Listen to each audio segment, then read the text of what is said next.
It's Mergers Monday, March 20th, 2023. A couple of big deals you should know about.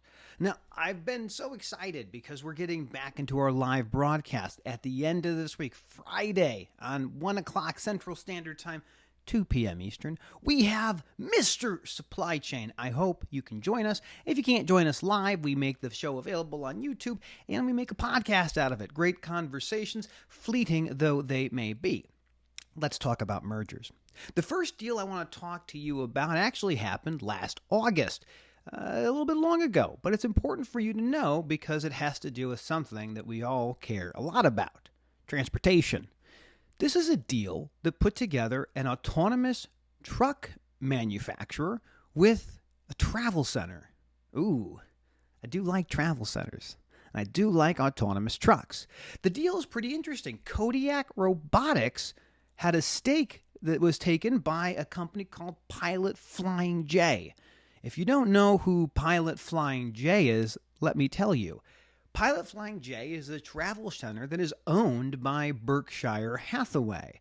This deal of Kodiak Robotics, the manufacturer of autonomous trucks, is really interesting. But why would it happen?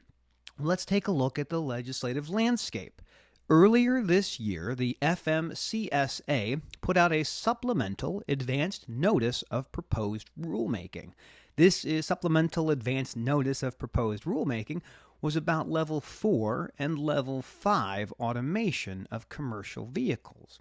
That means a driver isn't in that truck. The operator or the remote assistant is somewhere else.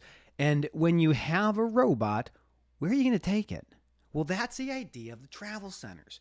These institutions are inseparable from our modern supply chains, and it makes sense that someone like Pilot Flying J would invest in a robotic automation company because ultimately, travel centers, in my opinion, will become the nodes where autonomous trucks meet human operators. Perhaps the human operator is doing the city stuff, the hard stuff, the stuff that's kind of hard to manage. But that middle mile, the middle mile between travel center to travel center, is ripe for some automation. And that deal is fascinating. As always, I like to look for deals in travel centers because I think they are some of the most interesting entities in our supply chain. Now, we have a little bit of time left. Let's talk about some other deals. There are some banking things that have been happening. Last week, we saw the Silicon Valley Bank and get into FDIC receivership. We did learn that it seems the Treasury will be stepping in even on the uninsured amounts, which makes this deal that I'm about to talk about a little bit interesting. The deal was Silicon Valley Bank UK, and the buyer was HSBC. This story goes kind of like this. During the chaos of Silicon Valley Bank shutting down, a deal was announced Monday for $1 or £1, about $1.21, where HSBC bought Silicon Valley Bank. And I know what you're thinking. You're thinking, hey, why didn't they ask me to buy it? I would have paid $2, maybe $5. But the reality of these types of deals is it protects the liabilities. It means that the company who acquires HSBC will be on the hook for all of the liabilities that SVB UK had. That is the best deal when it comes to a bank going into receivership. If you can have someone buy it, you make that deal. I suspect that the reason why we didn't see Silicon Valley Bank enter into a bigger deal after their receivership issue was likely because the feds told them, we are going to backstop. We are going to make sure that all of your depositors are made whole. And eventually, it seems like that is the case. In the United States, we have FDIC. We have a banking institution that is pretty powerful. Might not have been the case exactly in the UK. So that deal is interesting. Now, we have one last deal that I'm excited to talk about. And again, it's still back into the world of banking. Everything's banking right now, folks. That's just kind of the nature of how things go. This deal was the UBS purchasing Credit Suisse. What?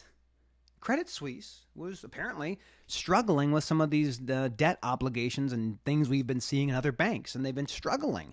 And over the course of the weekend, I saw this deal announced 3 separate times.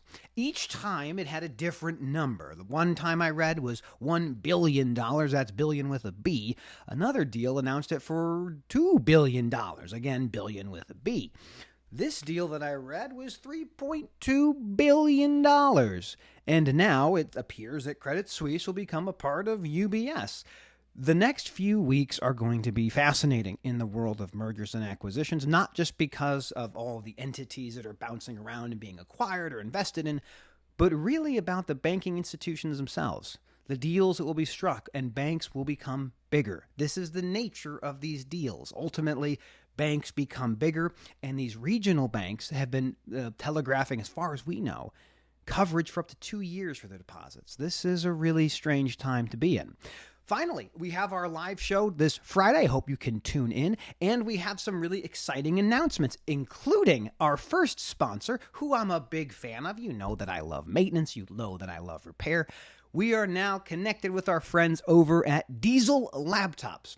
What I will do here is throw an affiliate link in the show notes. If you're looking to invest in the technology to maintain a modern piece of equipment, whether it's on highway or off, few better opportunities than my friends over at Diesel Laptops. I urge you, if you want to help support what we do here, is to use that affiliate link when you look to make purchases on diagnostic and repair equipment. It is something that you have to make, and if you get my affiliate link, I actually make something, and that allows me to continue to make content that I find interesting, and hopefully you do as well. So have a terrific Monday. As always, thanks for tuning in.